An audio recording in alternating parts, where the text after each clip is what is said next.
comme invité aujourd'hui, j'ai la chance de recevoir Monsieur Jean-François Vautrin. Bonjour Jean-François. Bonjour, bonjour à tous. Alors Jean-François, tu as eu l'occasion de venir à Trombone il y a quelques mois déjà, pour parler de ton travail pour le Salon d'Art Contemporain 2000, et je t'ai réinvité en fait pour approfondir un peu plus ta psychologie artistique, on va dire ça comme ça, tout ton travail artistique. Avec grand plaisir. Voilà. Donc, tu vas me poser de bonnes questions et tu auras de bonnes réponses. Alors oui, alors on peut te poser des bonnes questions comme d'habitude.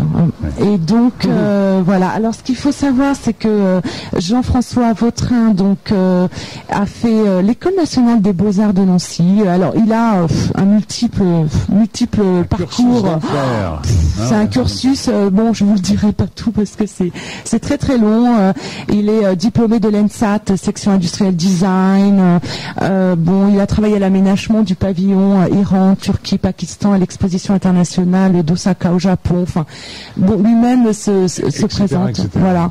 Alors, Jean-François Vautrin, donc venir toujours parler de ton travail, apparemment, ça te convient? Parfaitement. Parfaitement. Donc on va parler de peinture, peut-être aussi de scénographie. Voilà. Alors si tu es peintre et scénographe. De commandes, etc. Oui, tout à fait. On va partir avec un petit choix musical de Pat B aujourd'hui. Chris El Desierto. Ok. C'est l'été sur IDFM. Alors Trombone, comme tous les vendredis, de 17h à 18h, un seul numéro, 01 34 12 12 22. Si vous nous écoutez aujourd'hui, témoignez un petit peu de votre écoute aussi, ça serait intéressant d'avoir vos interventions, savoir, parce que je suis sûre que vous aussi, vous posez un petit peu des questions multiples sur la vie d'artiste. Alors la vie d'artiste aujourd'hui, avec Jean-François Vautrin dans les studios. Alors Jean-François, il y a en fait deux grands domaines bien dépareillés, on va dire. Ton côté peintre et ton côté scénographe. Oui. Alors, peux-tu un petit peu... Comment je différencie les deux? Oui. En fin de compte, la peinture, on va dire, a un peu découlé de la scénographie. Je travaille donc comme scénographe, c'est-à-dire que je fais des mises en scène, non pas pour la culture, non pas pour les théâtres, ni pour les opéras, mais pour ce qu'on peut appeler des domaines commerciaux. C'est-à-dire qu'une société veut faire un spectacle ou un lancement de produit, et moi je fais la mise en scène de ce lancement de produit pour 1000 personnes, 2000 personnes, 3000 personnes, c'est-à-dire d'accord. Donc c'est quand même le métier de scénographe. Ce qui m'ennuyait dans ce métier, puisqu'il y a une part un peu d'éphémère, c'est justement cette part d'éphémère qui m'ennuyait. C'était par la peinture de retrouver autre chose que le côté éphémère, c'est-à-dire de me prolonger un peu plus longuement que je ne le fais au travers de ce métier qui, au bout de 2 jours, ne permet pas de laisser des traces. C'est-à-dire que ce que je fais, ce que je conçois pendant 15 jours, il est construit en 2 jours, il est consommé en 1h30, et après on l'oublie. Or, comment dirais-je, pour pouvoir survivre à soi-même, pour pouvoir donner une notion plus concrète de sa vie, il faut absolument que je me prolonge. Sinon, c'est le grand problème métaphysique. Que fais-je sur cette terre et à quoi ça va servir? Donc, la peinture permet de laisser comme le petit poussé laisse des petits cailloux blancs sur la route. On va dire que la peinture me permet de me prolonger un peu plus. Voilà. D'accord. Alors, travailler dans l'éphémère, d'après tes propres propos, ça t'angoisse, donc c'est angoissant pour toi. C'est angoissant, oui, parce que tu ne laisses rien derrière toi. Oui. Mais tu peux prendre des photos, les photos ne suffisent pas. Oui, mais qu'est-ce qui restera dans 20 ans des photos? Rien. Alors que, je ne dis pas que je peins que pour ça, mais c'est une grande partie quand même de mes retrouvailles avec la peinture. J'ai plus de chance de laisser perdurer une peinture, même si elle est dans un grenier, même si elle est dans une cave, même si elle est perdue au fin fond d'une oubliette. Dans un siècle, dans 2 siècles, on risque de la ressortir, de se poser des questions sur celui qui l'a faite. Donc je vivrai encore dans la mémoire des hommes. On peut rêver. Tout à fait, mais alors en fait, tu as quand même besoin de ces deux parallèles. Absolument. Et sont à la fois très complémentaires, je pense. Oui, parce que j'ai besoin de la commande et j'ai besoin de la non-commande. Mais je dirais que j'ai plus besoin de la commande, et y compris dans la peinture. Ce que j'aime, c'est les défis, c'est on me pose des paramètres. Par exemple, je travaille avec un ami poète. On pourra en parler peut-être plus longuement tout à l'heure, mais enfin, tu peux parler on maintenant, peut en parler là. Oui. Je travaille avec un ami poète qui m'écrit des textes et sur lesquels je fais des peintures, je fais des visuels. Par exemple, nous avons fait une balade dans Grenoble il y a une dizaine d'années. Nous avons fait une espèce de vagabondage. Nous sommes partis 4 jours et lui écrivait des poèmes sur les coins de table sur Grenoble, parce qu'on avait une espèce de contact avec une galerie contemporaine qui nous avait dit trouvez-nous une motivation, trouvez-nous un événement sur Grenoble pour motiver les gens à venir voir une exposition. Donc il décrivait sur les coins de table des poèmes, moi je faisais des croquis, je faisais des photos parce que je travaille aussi d'après croquis et photos, et puis au retour à Paris, nous avons confronté nos idées et nous avons élaboré une exposition en partant de ces poèmes. Sur chaque poème, j'ai illustré la quintessence de son texte, et le jour de l'exposition, pour que les gens aient quand même la chronologie des événements, parce que bon, la peinture en elle-même, elle ne parle pas, il faut raconter l'histoire. Donc, étaient apposées à côté de chaque toile des petites toiles, sérigraphiées dessus, le poème, qui reprenait le visuel, en dessous, il y avait le visuel de la grande toile, Il y avait donc la grande toile, la petite toile à côté, qui reprenait le visuel de la grande, le poème sérigraphié dessus, et le jour du vernissage, il y avait un comédien qui était venu dire en plus les textes. Très très bien. Alors par contre, tu m'as dit en préparant cette émission, travailler dans l'urgence, oui. C'est excellent. Oui, c'est excellent parce que la nécessité de trouver une idée avec une date butoir t'oblige à prendre des décisions. C'est-à-dire que quand tu es devant ta feuille blanche, quand tu écris ou quand tu peins, pour nous qui sommes peintres, peindre devant une toile blanche, en fin de compte, il n'y a pas de commande, il n'y a pas de limite, ça peut durer 1 mois, 6 mois, là, en fait, on peut décider que la toile n'est jamais finie. La date butoir t'oblige déjà à prendre une décision rapide, et à l'échéance qui est là, et puis à dire la décision que je prends c'est la bonne, il n'y en a pas d'autre, je ne reviens pas dessus et je persévère, même si c'est une erreur, je persévère dans l'erreur, il n'y a pas le choix. Donc c'est pour ça que j'aime bien aussi me donner des commandes avec des dates précises.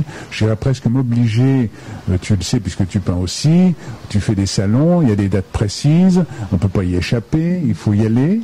Et cette date butoir t'oblige à donner de toi-même le maximum puisque tu dois montrer 10, 15, 20 œuvres. Et si tu ne les as pas faites, si tu attends le dernier moment, c'est pas mal aussi de travailler dans l'urgence avec une date butoir et ça te permet de faire des choix rapidement, quoi. C'est une nécessité. Enfin, pour moi, c'est une nécessité, quoi. Donc, en fait, dès que quelqu'un te parle du mot commande, tu te dis chouette. Ça va être une façon aussi de me surpasser. Et puis peut-être de découvrir des domaines, de te creuser un peu la tête sur des choses auxquelles tu n'aurais jamais pensé. Absolument. Donc, pour toi, c'est un grand pas en avant. Alors, pour certains artistes, ça peut être une angoisse. Vais-je être à la hauteur? Vais-je satisfaire le client au niveau de...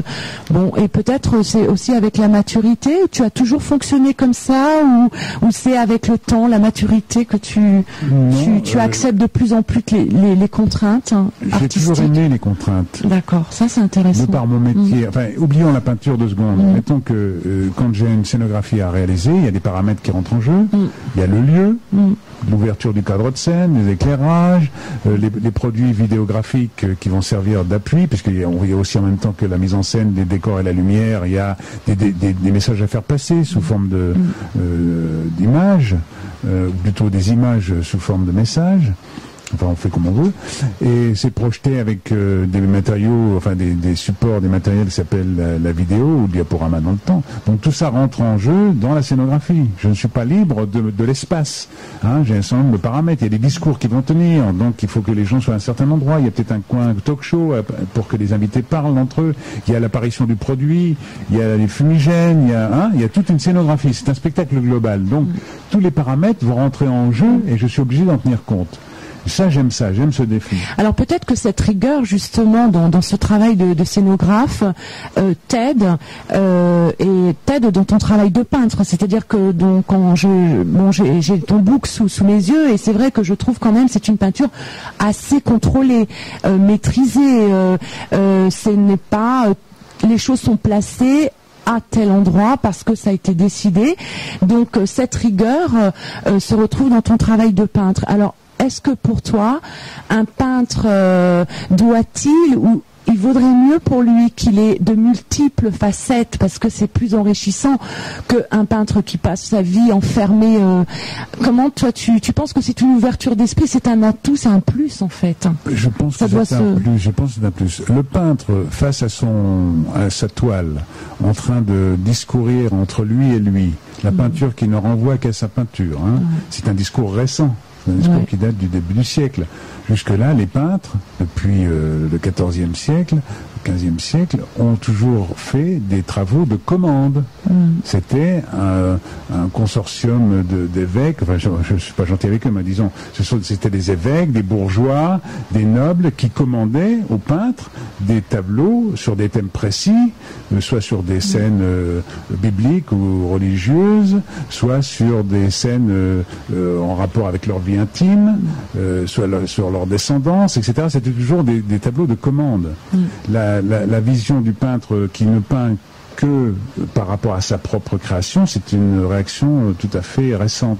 Moi, je dirais que j'aime les deux. Hein. J'aime bien aussi me confronter à l'absolue nécessité de ne pas avoir de paramètres ni de contrôle, mais je pense que c'est quand même bien d'avoir à résoudre un problème quand on se pose des questions. Alors, que les questions soient posées par le client, parce que si c'est un travail de commande, c'est le client qui donne un certain nombre de paramètres, qui pose des questions, et on essaie de résoudre avec le minimum, hein, avec le maximum, mais le minimum, il s'avère quelquefois qu'on a une surface déterminée, un nombre de couleurs déterminé, ça peut arriver, et il faut faire avec.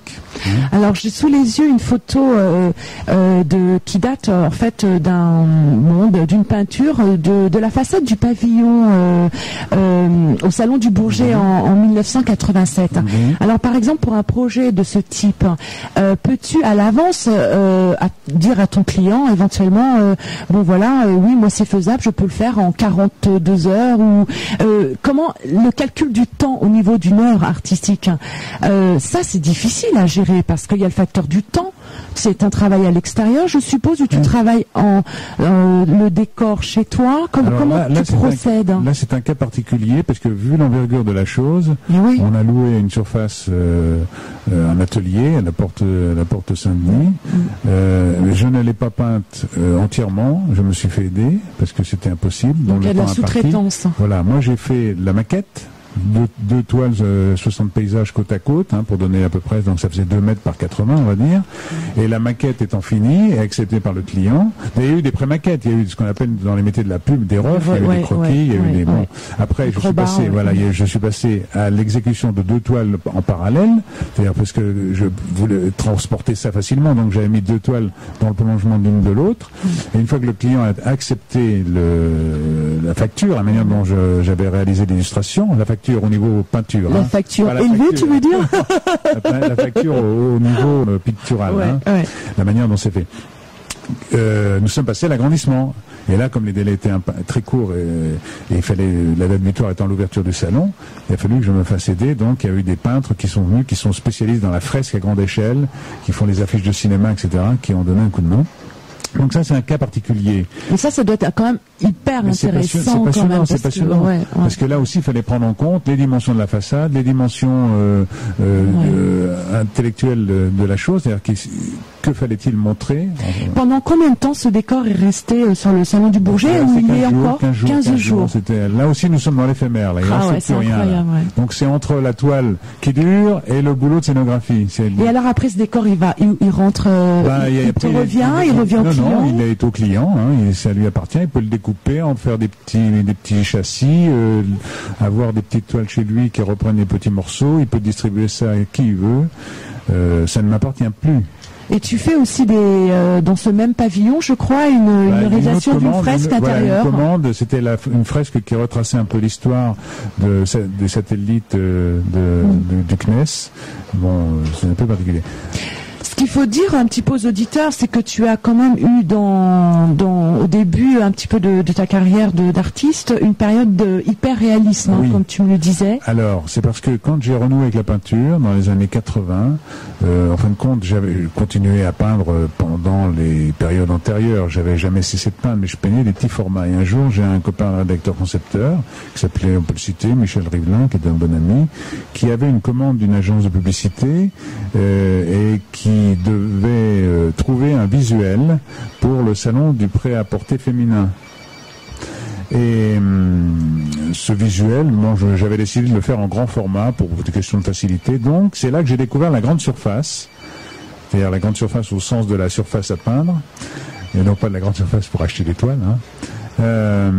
J'ai peint sur un format 60 paysages encore pour les initiés, donc ça va aux alentours de 1m20 par 0,89 je crois. Et j'ai pris du plaisir à peindre sur cette grande surface. Donc, dans la foulée, j'ai continué à peindre sur des grandes surfaces. Et comme nous étions dans un grand mouvement d'art, on va appeler ça hyper réaliste, et ne m'étant jamais heurté à ce genre de défi, j'ai voulu voir ce que donnait l'hyperréalisme. Donc, pendant une période de 2 ans, j'ai fait des peintures hyperréalistes, oui. Jusqu'au jour où j'ai cessé dans cette voie pour redécouvrir l'art et le plaisir de peindre en portant la touche d'une manière incontrôlée, quoi, d'une manière peinte, se lâcher un petit peu, voilà, ouais. se me lâcher. Oui, parce que là on voit donc ça c'est sous les yeux plus tard, ouais. C'est quand même cette rigueur, ce geste contrôlé, cette minutie, c'est de la minutie parce que un bras, bon c'est vraiment de l'hyper. On n'est plus vraiment dans l'hyper là. Pour cette période non, mais tout au début oui. Mais justement cette. Là, on est dans l'hyper. Ouais. Je dis ça, mais vous mais pour moi, on ne voit rien, mais on va essayer de décrire. Ça représente des hommes au chapeau qui sont assis, il y a une espèce de foule. J'avais voulu faire toute une série sur la communication, qui va entraîner d'ailleurs une autre commande qu'on verra peut-être plus loin. Là, ce n'était pas des commandes. Les commandes, c'était moi par rapport à moi. Je m'étais obligé de faire une dizaine de peintures sur le thème de la communication. Donc j'avais pris des foules anonymes, très peintes. On est loin de l'hyper quand même, c'est assez peint. Et dans lesquels j'incorporais des éléments sur la communication. Alors c'était soit des micros, soit des postes de radio, soit d'autres éléments qui étaient des morceaux de programmes de radio, des affiches, etc. Que je faisais comme si c'était des collages. Jusqu'au jour, jusqu'au jour où j'ai eu une commande. On va peut-être aborder le sujet, pour ça que les hommes au chapeau sont nés. Une commande donc de Jacques Gajos, qui est malheureusement décédé l'année dernière, qui était le directeur délégué général de la FEMIS, la Fondation européenne des métiers de l'image et du son, qui en 89 m'a demandé, comme une espèce de défi, de trouver une idée pour meubler un mur qui était vierge de toute exposition de temps en temps. De temps en temps, il faisait des expositions sur des décorateurs de théâtre comme Troner, des photographes de plateau. Donc, ça intéresse les étudiants du cinéma, de voir les coulisses du cinéma. Puis de temps en temps, il n'y avait plus rien. Donc, sur ce mur, il me dit, trouve-moi une idée pour venir équiper ce mur 3 fois par an, etc. Et donc, je lui ai proposé de décliner en 8 tableaux de 1,50 m de large, donc 12 mètres de long au total, de décliner les 8 métiers de la FEMIS. Et ces tableaux raccordaient et faisaient une seule et même fresque. On pouvait aussi les alterner d'une manière différente. Et quand ils étaient mis bout à bout, ça faisait une grande foule de spectateurs anonymes, d'où le chapeau, parce que ça m'évitait de faire les cheveux, de faire le visage, de leur donner un côté temporel. Il y avait un côté intemporel, et hors mode. Et voilà d'où ce personnage au chapeau qu'on retrouvera beaucoup plus tard est né. Alors, ce qu'il faut dire aussi, c'est que tu es quand même assez, moi je trouve très coloriste. Tu as le sens de l'équilibre des couleurs, le sens du trait, de la couleur, la minutie. C'était un travail, ce que j'appellerais nickel chrome. Oui. C'est-à-dire, c'est très posé. Ça correspond sûrement à ta personnalité. Ça correspond surtout à une méthode de travail. Oui. C'est-à-dire que comme je sais où je vais. Ouais. Comme je ne m'abandonne pas à peindre pour peindre, l'histoire, comme je ne me raconte pas l'histoire au fur et à mesure qu'elle avance, comme font certains écrivains qui sont les premiers lecteurs de leur histoire. Hein. Ils écrivent une histoire, puis ils sont les premiers lecteurs. Ils savent pas où ils vont arriver au bout de la page. Il y a des peintres qui peignent. Toi, tu veux peut-être être dans ce créneau, tu peins et tu ne sais pas ce que tu vas faire. Je veux dire, tu peins par nécessité. Ouais. Tu t'arraches à toi-même des sentiments, bon. Moi, pas. Moi, avant de commencer à poser une couleur sur la toile, je sais grosso modo ce que je vais faire. Oui, mais quelque part, moi, c'est intéressant ce que tu dis, mais ça veut dire que tu contrôles tout, quoi. Yes. Et est-ce que l'art, c'est contrôlé? Je ne sais pas. Est-ce que je suis un artiste? Je suis peut-être si pas tu un artiste. l'es. Oh, si. Je suis un atypique.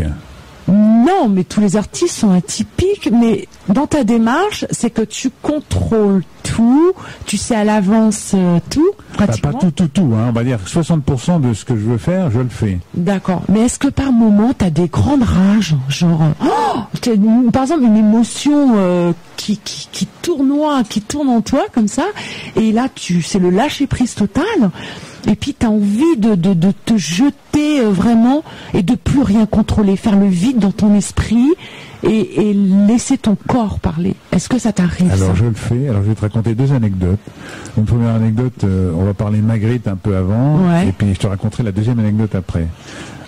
Pour en revenir au non lâché, Magritte faisait, comme tu le sais, des extraordinaires. Tu vois un peu les pommes avec les bonnes personnes dans le chapeau. Il y a toujours une histoire dans ces toiles. Disait que ce qui l'emmerdait royalement, une fois l'idée trouvée, c'est de commencer à exécuter la peinture. C'est là où il commençait vraiment à s'emmerder, pour parler incorrectement. Moi, je suis un peu dans cette veine-là. C'est-à-dire que moi, ce qui m'intéresse, c'est l'idée. Bon, je sais à peu près ce que je vais faire. Et à partir d'un certain moment, je m'ennuie. Je m'ennuie à la faire, cette putain de toile. Moi, ça m'arrive aussi. Voilà. Alors, pour la deuxième partie de ta question, me lâchais-je? Oui, je me lâche, mais je ne montre pas ce que je fais. C'est dans mes tiroirs secrets. Ah non, ça, c'est pas juste. Hein. Non, parce que ça n'a rien à voir avec ce que je fais. C'est oui, vraiment, mais ça vient de toi quand même. C'est vraiment, je me lâche. Alors là, je peux te dire, c'est de la peinture. La vraie, quoi. Je ne sais pas. C'est de la brute. C'est peut-être de la brute, considérée par toi, mais moi, je ne peux pas montrer ça. Pourquoi? Ça ne fait pas partie d'une cohérence. Une cohérence, voilà. Mais non, moi je suis contre. On va dire que c'est mon monde secret, c'est mon jardin secret. On découvrira ça un jour, je serai disparu. C'est peut-être ça qui prendra l'importance. Alors, alors ça c'est intéressant à le savoir. Donc, est-ce que par exemple, tu as des collectionneurs qui te suivent et qui ont droit à avoir ce jardin secret? Personne. Oh là là. Vraiment le jardin secret. C'est très palpitant là. Vraiment le jardin secret. C'est le plaisir. T'accompagnes, oui, quand même. Oui. C'est le plaisir de poser la peinture sur en fait, c'est sur du papier que je fais ça. Mais c'est pas sur des toiles, tu vois. Déjà, je change de support pour avoir l'impression de changer de monde, de changer d'univers, et c'est sur du papier. Je peins à l'huile sur papier. Ouais, mais moi je trouve que justement ça serait intéressant parce que est-ce que c'est parce que peut-être quelque part tu as peur que les gens ne te reconnaissent pas le Jean-François Vautrin et tu as peur d'être jugé sur ce travail-là en fait. C'est peut-être une peur inconsciente que les gens disent mais attends, il me fait quoi là? Est-ce que c'est la peur d'être tout nu là? C'est peut-être là où je suis tout nu. Il y a quelque chose. Allongez-vous. Voilà. Peut-être que dans la peinture que je fais, je suis en costume cravate et que là je suis tout nu. Voilà. Bon, et je dois me montrer tout nu à tout le monde.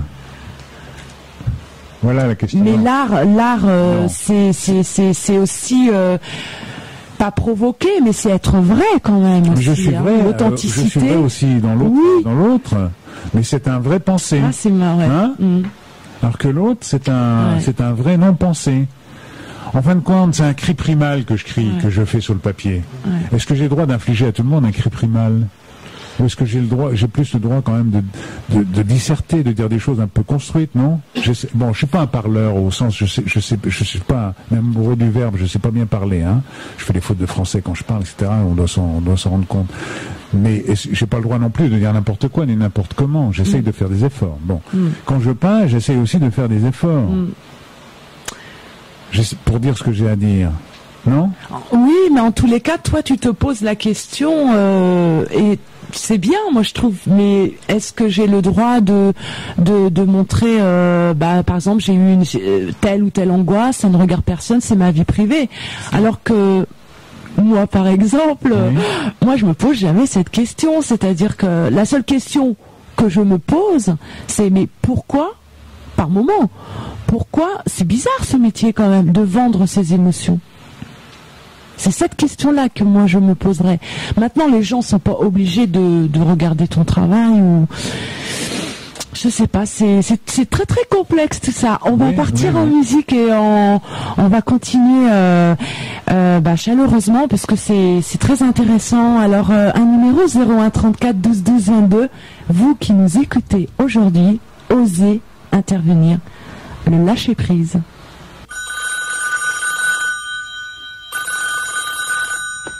01 34 12 12 22. 01 34 12 12 22.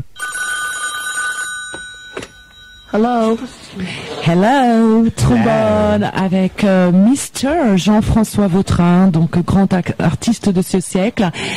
Chris, nous avons une auditrice en ligne, c'est ça? Oui, apparemment, oui. Oui, tout à fait. Bonjour. Bonjour. J'entends pas très bien. Ouais. Allô? Oui, allô? Ouais. Je vous entends de très loin. Vous m'entendez pas très bien? Ah, là c'est voilà. Là c'est mieux? Ah, ça y est. Bon, d'accord. Alors bonjour, Pat B. Bonjour aussi à votre invité, c'est Jean-François. Oui, Jean-François Vautrin. Voilà. Je suis Eliane et je voulais simplement dire, parce que je l'ai prise malheureusement en cours, cette émission, et là sur la fin, lorsqu'il nous parlait un peu justement de cette nudité, enfin, sur son jardin secret, je voulais aussi dire que lorsqu'on est à une exposition ou qu'on admire des peintures, c'est important aussi un lâcher-prise qu'on peut ressentir chez un artiste, un peintre, parce que c'est aussi l'important, c'est de pouvoir rêver sur quelque chose que l'artiste nous offre. Et c'est vrai que même si c'est parfois douloureux, c'est quand même quelque chose qui nous fait réfléchir, rêver. Et vraiment, je trouverais dommage, parce qu'il y a il y a quelques moyens pour pas qu'on confonde les deux personnages, enfin, ces deux vies, entre guillemets. Il peut toujours exposer son jardin secret sous un autre nom. Ah, excellent. Excellent. La question, parce que ce serait dommage quand même Enfin, je veux dire, quand on regarde... Il y a de plus en plus de peintres, d'ailleurs, qui ont deux pseudonymes, hein, même dans les salles des ventes. C'est incroyable. Mais moi, je trouve ça fabuleux, quand même. Bien sûr, c'est peut-être impudique, c'est peut-être un peu... peut-être de la part du public un voyeurisme, mais malgré tout aussi, c'est quelque chose que le peintre peut apporter dans son expression vraie. C'est toutes ces émotions. Oui. Et ça, c'est un peu dommage d'un privé, peut-être. C'est comme un écrivain. Hein. Enfin voilà, Jean-François, je voulais vous dire que... Non, ne partez pas, je vais vous dire une chose. C'est un peu comme Cécile Laurent et Cécile Saint-Laurent, l'écrivain qui a écrit des livres sous deux noms. Oui, c'est vrai. Voilà, d'une part pour la radio et d'autre part pour les... Tout à fait. Noël aux 80 d'un côté, puis je ne sais plus quel autre. Non, je l'ai pas en mémoire, mais je sais qu'effectivement il avait fait. On peut faire ça comme ça, mais il y a toujours le mot Laurent, donc on pouvait rattacher les deux. Oui. Moi, si je trouve un pseudo, il faudra vraiment m'éloigner. Ah ben carrément, mais vous pouvez... Parce que ce que je fais n'a rien... Enfin, en plus, je n'ai pas fait ça pour le montrer, vous voyez ce que oui, tout à fait, mais j'allais dire, c'est là peut-être la beauté pure. Oui. La beauté pure qui n'est pas faite pour montrer, mais vous avez aussi des artistes musiciens comme Goldman qui écrit et pas du tout, on rattache rien du tout à personne. Non, mais imaginez un instant que je prenne un pseudonyme. Ouais. Je montre effectivement ce que je fais en dehors de la peinture en costume cravate, comme je disais tout à l'heure, en blaguant. De toute manière, on ne pourra pas analyser le personnage plus, puisque comme j'aurais changé de nom, on ne saura pas que c'est le même. Oui, tout à fait. Donc mais je veux dire comparer avec l'autre version et dire tiens pourquoi il faisait ça, pourquoi il fait ça. Voilà, c'est ça qui est bien. Enfin, je veux dire ça peut vous délivrer. Donc on n'en apprendra pas plus sur moi. Non, mais ça peut donner un autre... Non, je suis d'accord avec vous. D'abord, on ne peut pas toujours apprendre sur quelqu'un. On peut deviner des choses, mais on ne peut pas apprendre vraiment, parce qu'on a quand même toujours un mystère. Enfin, je pense. Mais non, c'est pas ce que je voulais dire. C'est peut-être que ce côté que vous n'exposez pas, et peut-être quelque chose qui pourrait réconforter ou enrichir ou illuminer, voyez, des personnes. Le quotidien d'autres personnes qui pourraient très bien voir à travers ce que vous ne montrez pas quelque chose qui leur ferait plaisir. Oui. C'est uniquement comme ça. Hein. Oui. Mais vous peignez peut-être aussi. Je ne peins pas, non. Mais j'aime bien la peinture. Comme vous êtes très au fait de tout ça, peut-être... Oui, mais c'est parce que j'ai peut-être une sensibilité. Donc, le concours du jour, c'est quel nom vais-je prendre? Oui. On fait un appel à tous les auditeurs. S'ils ont des idées, pourquoi pas. Si jamais un jour j'ai une idée, je vous la ferai parvenir. Voilà. En tous les cas, c'est Eliane, c'est ça? Oui, tout à fait. D'accord. Merci de votre intervention et en tous les cas, moi je partage aussi votre sentiment. Parce que du coup maintenant, Monsieur Jean-François Vautrin, ça sera l'occasion de le réinviter dans quelques mois, je pense. Sous un autre nom. Sous un autre nom. Et moi, en tous les cas, je n'en dément pas. Je tiens absolument à voir cette période que j'appellerais cette période du jardin secret de l'artiste. Et j'aimerais vraiment la découvrir. Et je vous en ferai part. C'est promis. Merci en tous les cas. En tous les cas, merci Pat B de nous donner des invités aussi riches d'émotions et de langage. Merci à vous. Bon, au revoir. Au revoir. Voilà, alors nous avons eu Eliane, donc qui a osé intervenir. Alors si vous nous écoutez, faites comme elle. Ce serait parce que l'art c'est ça aussi. L'art c'est écouter, c'est recevoir et c'est redonner aussi. C'est digérer des informations, des émotions.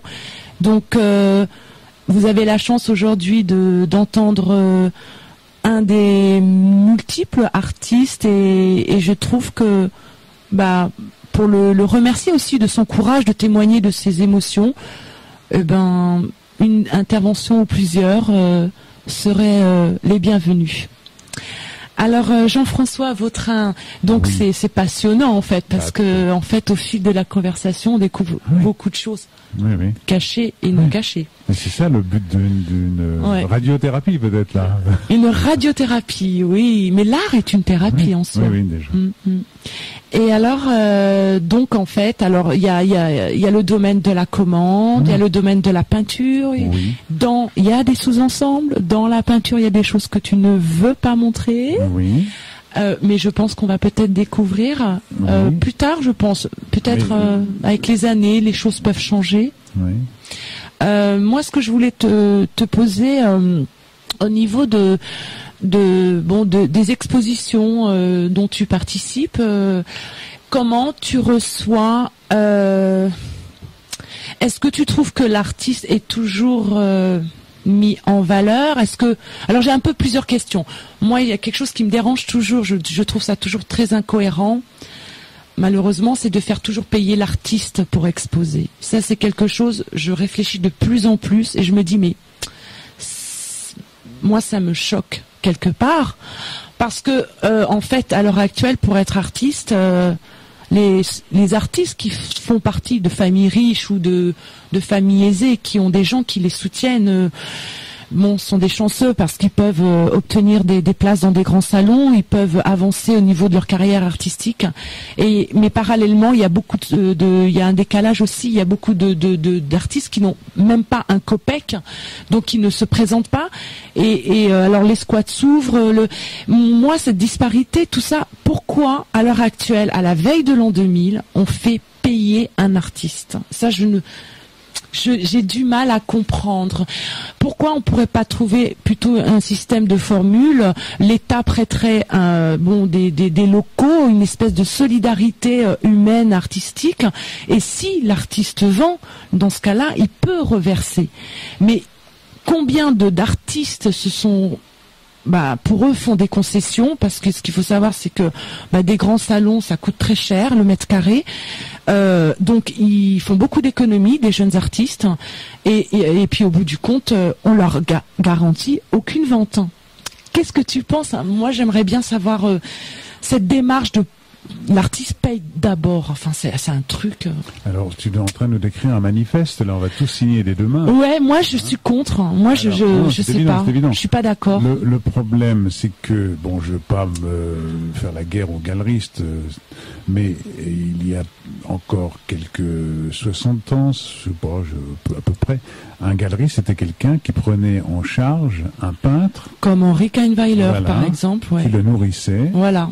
Et qui était de ce fait propriétaire de sa production, jusqu'à concurrence d'un certain nombre de toiles qu'il avait le droit de conserver, je ne sais plus le mode d'entente. Mais le galeriste prenait les risques avec le peintre, à savoir, il le nourrissait tant que ça ne marchait pas. Aujourd'hui, un peintre qui veut rentrer dans son système, le galeriste prend bien sûr une commission puisqu'il va faire sa promotion, il va faire rencontrer des collectionneurs, mais si le peintre pendant ce temps-là... il y a beaucoup de loueurs d'espace, parce que les vrais galeristes... Oui, mais là je prends le vrai galeriste qui fait vraiment son métier. Ouais, d'accord. Il va prendre un pourcentage sur la vente, point barre, il va pas demander autre chose, il va pas faire participer aux invitations, à l'affiche, etc. Le vrai galeriste, il prend juste des pourcentages sur les ventes.